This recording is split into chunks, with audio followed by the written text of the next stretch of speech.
Good morning! Good morning, madlang peeps! Meet my space buddy! Yay! Oh no! My space buddy fall! Wow! Makakapunta din kaya ako ng space? Tara, tanungin natin si Space Buddy sa pamamagitan ng pagtanggal ng kanyang ulo. Charis! Ayan guys, tinitingnan niya kung paano niya tatanggalin yung Beyblade sa ulo ni Space Buddy. Space Buddy! Wow!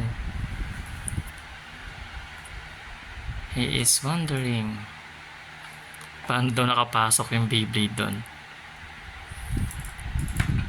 Or iniisip niya kung paano niya kakainin.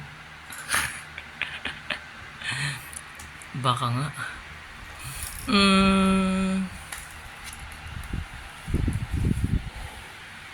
Hey, Caleb. Oh! Yun lang. Wasak na ang space body ni Caleb. Zug. Hipon pala yun eh. Ay, mali pala. Tama pala, hipon nga. Pero tinapon niya yung katawan. Hindi yung ulo.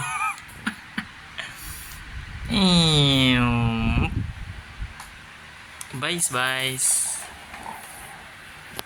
Yun lang. Space body is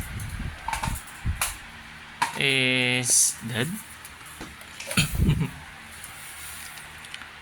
Bye-bye ka na, Caleb. Sa space body mo. Bye-bye, space body. Caleb.